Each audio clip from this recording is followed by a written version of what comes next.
UP और मध्य प्रदेश के कई जिलों में खाद आपूर्ति को लेकर गहराया संकट। कई इलाकों में किसानों का फूटा गुस्सा। खाद सेंटर्स पर खाद की बोरियों को लेकर लूट मची।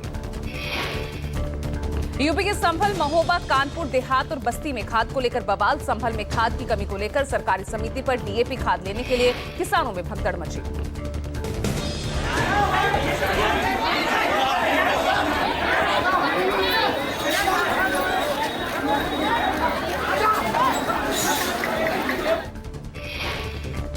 महोबा, बस्ती, कानपुर समेत कई जिलों में खाद आपूर्ति को लेकर गहराया संकट। खाद की कमी को लेकर कई इलाकों में किसानों का फूटा गुस्सा। संभल, महोबा में सरकारी गोदाम में हुई खाद की लूट। संभल में खाद लेने को लेकर मची भगदड़ में कई किसान घायल। वहीं बस्ती के इफ्को केंद्र पर खाद लेने की होड़ मची। किसानों के बीच अफरा तफरी का माहौल।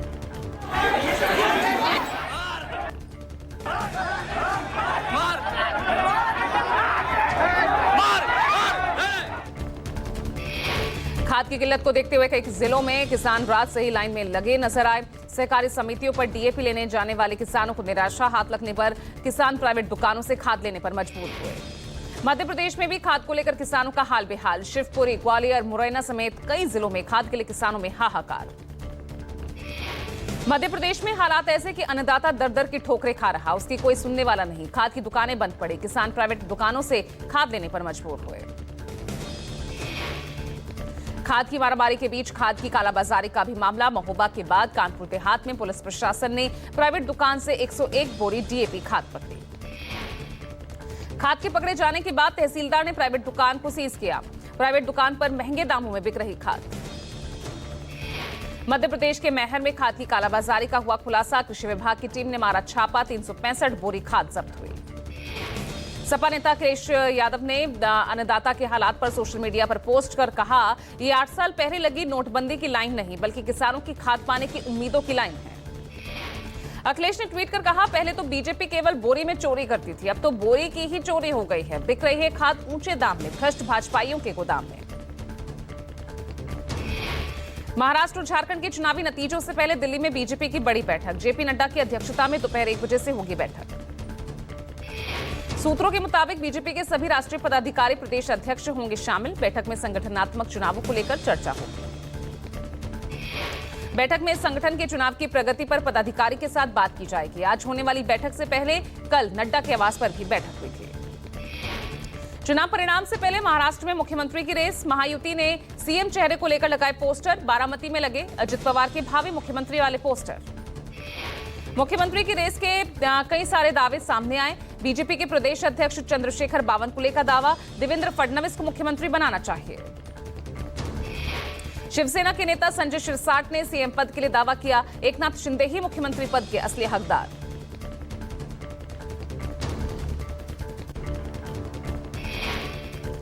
काउंटिंग से पहले उद्धव ठाकरे ने उम्मीदवारों से वीडियो कॉन्फ्रेंसिंग से बात की। कहा, मतगणना के वक्त विशेष ध्यान देने के निर्देश दिए। उद्धव ठाकरे ने अपने प्रत्याशियों से कहा, ईवीएम से वोटों की गिनती, आपत्तियों, शिकायत को लेकर सतर्क रहने के लिए कहा। संजय राउत ने महाराष्ट्र में जीत की उम्मीद जताई। राउत ने कहा, चुनाव के नतीजे अभी आएंगे। कल 10 बजे के बाद मैं कहूंगा कि कौन मुख्यमंत्री बनने जा रहा है। राउत ने भरे हुंकार, कहा, हमें किसी का डर नहीं, ऐसा कोई फॉर्मूला नहीं अब तक जो ना ही बनेगा, सब मिलकर सीएम चेहरा चुनेंगे। हमारा बहुमत जो है महा विकास आघाड़ी का, वो पूरा बहुमत रहेगा। तो सब एक साथ बैठकर कल हम निर्णय लेंगे। दिल्ली में चुनावी तैयारियों का काउंटडाउन शुरू हुआ। दिल्ली विधानसभा चुनाव को लेकर आज अरविंद केजरीवाल कैंपेन लॉन्च करेंगे। रेवड़ी पर चर्चा कैंपेन लॉन्च करेंगे केजरीवाल। पूरी दिल्ली में रेवड़ी पर चर्चा करेगी आम आदमी पार्टी। गुरुवार को आम आदमी पार्टी ने 11 प्रत्याशियों की लिस्ट जारी की। 11 में से 6 उन प्रत्याशियों को टिकट दिया जो कांग्रेस या बीजेपी से आम आदमी पार्टी में आए थे। मणिपुर पर जेपी नड्डा ने लिखा मल्लिकार्जुन खड़गे को पत्र। नड्डा का यह पत्र कांग्रेस के राष्ट्रपति को लिखे पत्र के जवाब में माना जा रहा है। जेपी नड्डा ने लिखा, आपकी पार्टी और कांग्रेस सरकार दोनों ने 90 के दशक में और यूपीए सरकार के समय किए गए गलत फैसलों को भूल दिया है। नड्डा ने कहा, मैं कांग्रेस पार्टी को याद दिलाना चाहता हूं कि उनकी बड़ी नाकामी और गलत फैसलों के परिणाम आज मणिपुर में महसूस किए जा रहे हैं। पत्र में नड्डा ने लिखा, जब प्रधानमंत्री नरेंद्र मोदी मणिपुर में हिंसा के मुद्दे को संबोधित कर रहे थे, तब आप और आपकी पार्टी ने अपमानजनक और गैर जिम्मेदाराना तरीके से वॉकआउट किया था। जेपी नड्डा ने पहले मणिपुर मुद्दे पर खड़गे ने ही इस मुद्दे पर राष्ट्रपति द्रौपदी मुर्मू को पत्र लिखा था। खड़गे ने राष्ट्रपति मुर्मू से कहा था कि मणिपुर को लेकर आपके हस्तक्षेप की संवैधानिक जरूरत है। जेपी नड्डा की खड़गे की चिट्ठी पर जयराम रमेश ने किया पलटवार। जयराम रमेश ने कहा, इसमें कोई आश्चर्य की बात नहीं कि नड्डा जी का पत्र झूठ से भरा है। जयराम रमेश ने कहा, नड्डा की चिट्ठी में 4D डिनाइल, डिस्टॉर्शन, डिस्ट्रैक्शन और डिफेमेशन है। जयराम रमेश ने कहा, पीएम मोदी कब मणिपुर का दौरा करेंगे, मुख्यमंत्री को कब हटाया जाएगा, पूर्णकालिक राज्यपाल की नियुक्ति कब होगी, शाह कब जिम्मेदारी लेंगे। मणिपुर में जारी हिंसा के बीच मोबाइल और इंटरनेट सेवाओं पर और प्रतिबंध लगाया गया। मणिपुर में अगले और 2 दिन तक प्रतिबंध जारी रहेगा। कानून व्यवस्था की समीक्षा करने के बाद मोबाइल इंटरनेट से हटेगा प्रतिबंध। वहीं अतिरिक्त सुरक्षा बलों ने मौके पर मोर्चा संभाल लिया है। गुजरात सरकार के 11वें चिंतन शिविर का आज दूसरा दिन है। राज्य में रोजगार के अवसर, ग्रामीण स्तर पर आय में वृद्धि, पर्यटन विकास जैसे अहम विषयों पर सामूहिक चर्चा और सामूहिक चिंतन। सोमनाथ में हो रहे चिंतन शिविर में सीएम भूपेंद्र पटेल समेत मंत्रिमंडल के सदस्य, जिला विकास अधिकारी हिस्सा लेंगे। 3 दिवसीय चिंतन शिविर की शुरुआत सामूहिक योग से हुई। कल शिविर का शुभारंभ करते हुए सीएम भूपेंद्र पटेल ने कहा, गुजरात को ऊंचाई पर ले जाने के लिए ये शिविर महत्वपूर्ण रहा। भारत के मोस्ट वांटेड खालिस्तानी आतंकी हरदीप सिंह निज्जर की हत्या मामले में कनाडा ने गलती मानी। ट्रूडो सरकार ने कहा, नहीं है सबूत। कनाडा सरकार ने बयान जारी कर कहा कि निज्जर मामले में भारतीय नेताओं पर आरोप हमने बिना सबूत लगाए थे। पीएम मोदी, एस जयशंकर और अमित शाह पर बेबुनियाद आरोप लगाने पर भारतीय विदेश मंत्री ने कनाडा को लताड़ा था। अब कनाडा ने बयान में कहा, 14 अक्टूबर को जो आरोप लगाए गए वो बेबुनियाद हैं। लाओ पीडीआर में रक्षा मंत्री राजनाथ सिंह ने फिलीपींस के रक्षा सचिव गिलबर्ट से मुलाकात की। भारत और फिलीपींस के साथ रक्षा सहयोग बढ़ाने पर प्रतिबद्धता जाहिर की। रक्षा मंत्री राजनाथ सिंह लाओ पीडीआर में जापान के रक्षा मंत्री जनरल निकातानी से भी मुलाकात करते नजर आए। रक्षा मंत्री ने कहा, भारत जापान की साझेदारी नियम आधारित हिंद प्रशांत क्षेत्र को आगे बढ़ाने में महत्वपूर्ण भूमिका निभाएगी। प्रधानमंत्री नरेंद्र मोदी ने जॉर्ज टाउन में गुयाना के प्रमुख क्रिकेट खिलाड़ियों से मुलाकात की और उनसे बातचीत भी की। गुयाना के राष्ट्रपति भी इस बीच मौजूद रहे। 5 दिवसीय यात्रा से वापस दिल्ली रवाना हुए पीएम मोदी। यात्रा के दौरान गुयाना, नाइजीरिया, डोमिनिका ने पीएम मोदी को सर्वोच्च नागरिक सम्मान से सम्मानित किया। दिल्ली में ग्रैब 4 का असर दिखा। लगातार प्रदूषण में हो रहा सुधार, दिल्ली की हवा में भी सुधार नजर आया। दिल्ली में AQI 371 दर्ज किया गया। हालांकि हवा बेहद खराब स्थिति में अब भी है, पर मामूली सुधार देखा गया। दिल्ली में प्रदूषण को लेकर आज सुप्रीम कोर्ट में अहम सुनवाई भी होगी। बढ़ते प्रदूषण को लेकर पिछली सुनवाई में सुप्रीम कोर्ट ने ग्रैब 4 नियम लागू किया था। दिल्ली में धुंध की मोटी परत छाई हुई है। केंद्रीय प्रदूषण नियंत्रण बोर्ड के अनुसार कई इलाकों में AQI बेहद खराब श्रेणी में बना हुआ है। धुंध की जगह से कई जगह विजिबिलिटी कम दर्ज की गई। दिल्ली NCR में अभी भी बच्चों की ऑनलाइन क्लासेस चल रही हैं।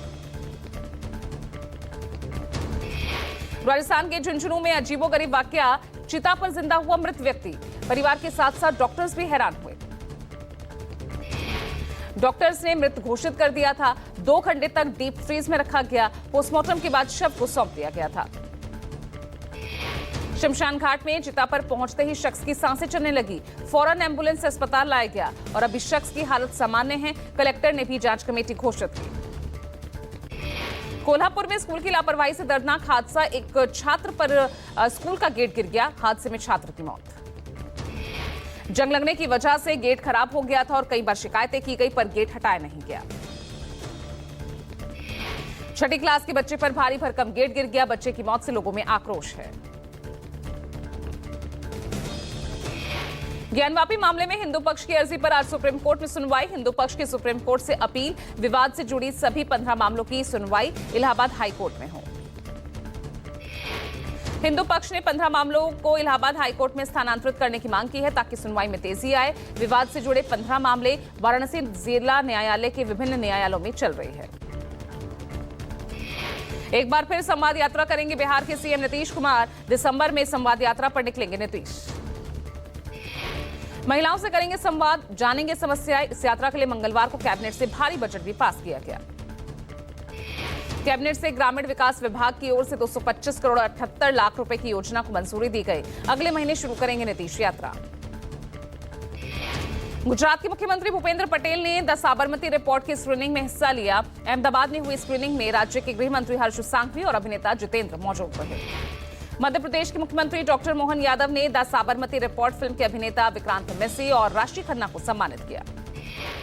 यूपी के संत कबीरनगर के धनघटा सीट से बीजेपी विधायक का सादगी भरा वीडियो वायरल। बीजेपी विधायक दुल्हा बने अपने ड्राइवर के ड्राइवर बने। गणेश चौहान खुद गाड़ी चलाकर ड्राइवर को मंडप तक ले गए। डिजिटल अरेस्ट और साइबर फ्रॉड पर गृह मंत्रालय का एक्शन। 17,000 व्हाट्सएप अकाउंट्स ब्लॉक किए गए। राष्ट्रपति द्रौपदी मुर्मू ने राष्ट्रपति भवन में के संजय मूर्ति को सीएजी पद की शपथ दिलाई। के संजय मूर्ति संभालेंगे सीएजी का पद। यूपी के बलरामपुर पहुंचे सीएम योगी। देवी पाटन मंदिर का दौरा किया, पूजा अर्चना की। प्रयागराज में आईआरसीटीसी ने शुरू की टेंट सिटी बनाने की तैयारियां। अगले वर्ष प्रयागराज में है महाकुंभ। रायपुर में स्वामी विवेकानंद एयरपोर्ट से जल्द शुरू होंगी इंटरनेशनल फ्लाइट्स। सिंगापुर और दुबई के लिए मिलेंगी सीधी फ्लाइट्स। दिल्ली में वेपिंग के खिलाफ कार्यक्रम का आयोजन। कार्यक्रम में बीजेपी प्रवक्ता शहजाद पूनावाला और ओलंपिक चैंपियन दीपा मलिक के साथ साथ कई नामचीन हस्तियों ने हिस्सा लिया। शहजाद पूनावाला ने कहा, वेपिंग स्वास्थ्य के लिए और समाज के लिए नुकसानदायक है। ऐसे में जरूरत है कि घर की मां बहन बाहर आए और निगरानी रखकर अपने बच्चों को ठीक रखें। पंजाब की जेल से बुधवार को 3 घंटे की पेरोल पर बाहर आए बलवंत सिंह राजवाना। भाई की अंतिम अरदास में हिस्सा लिया। पंजाब में पेरोल का मामला गरमाया। भाई के भोग में शामिल हुआ था बलवंत सिंह राजवाना। हाईकोर्ट ने दी थी इजाजत। याचिका दायर कर राजवाना ने मांगी थी पेरोल। पूर्व सीएम की हत्या के मामले में 30 साल से जेल में बंद है बलवंत सिंह राजवाना। 1995 में पंजाब के पूर्व मुख्यमंत्री बेअंत सिंह की हत्या में शामिल था बलवंत। महाराष्ट्र के पालघर में तारापुर एमआईडीसी के पास एक फैक्ट्री में भीषण आग लपटे दूर दूर तक देखी गई। दर्जनों फायर ब्रिगेड की गाड़ियां मौके पर पहुंची। पूरे इलाके में धुआं फैल गया। आग की वजह का हालांकि खुलासा नहीं हो पाया। झारखंड के हजारीबाग में प्रशासन की लापरवाही से भीषण सड़क हादसा, 7 की मौत। कोलकाता से पटना जा रही थी यात्री बस, पलट गई। सड़क पर निर्माण कार्य चल रहा था। सड़क को काटकर गड्ढा ऐसे ही खुला छोड़ दिया गया था। तेज रफ्तार बस उस गड्ढे में जा गिरी। मृतकों की संख्या बढ़ सकती है हादसे में, जबकि 2 दर्जन से ज्यादा घायल हैं। कई गंभीर घायलों को रांची रिम्स रेफर किया गया।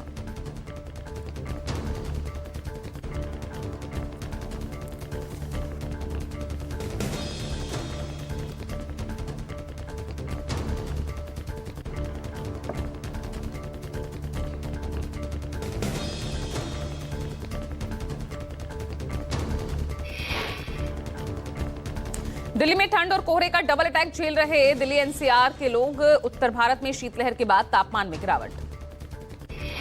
दिल्ली, यूपी, एमपी, राजस्थान, बिहार में तेजी से मौसम बदला। बिहार के 11 जिलों में ठंड ने बढ़ाई टेंशन। उत्तरी भागों में घना कोहरा, अलर्ट जारी। वहीं यूपी, एमपी में लोग ठंड से निपटने के लिए अलाव का सहारा ले रहे। मौसम विभाग ने एयरपोर्ट हाईवे पर सतर्कता बरतने की सलाह दी। सुबह और देर रात को कोहरा और बढ़ने का अंदेशा जताया।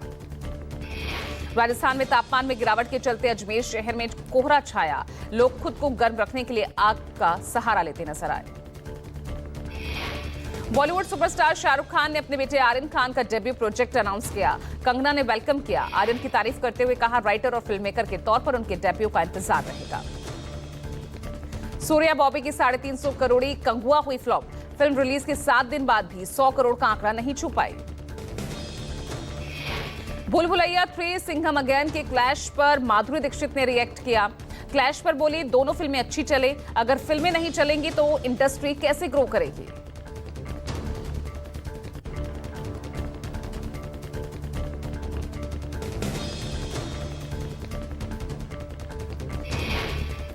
भगवद गीता पर डीयू ने कराया अंतर्राष्ट्रीय सम्मेलन में सैकड़ों की संख्या में विदेशी कृष्ण भक्तों ने हिस्सा लिया। आधुनिक शिक्षा और प्रबंधन में भगवद गीता के मूल्यों पर आधारित था सम्मेलन। प्रोफेसर केपी सिंह ने डीयू में कराया अंतर्राष्ट्रीय सम्मेलन का आयोजन। इस मौके पर डीयू के कुलपति प्रोफेसर योगेश सिंह ने गीता के मूल्यों और सिद्धांतों को शैक्षणिक संस्थानों के पाठ्यक्रम में सम्मिलित करने पर जोर दिया।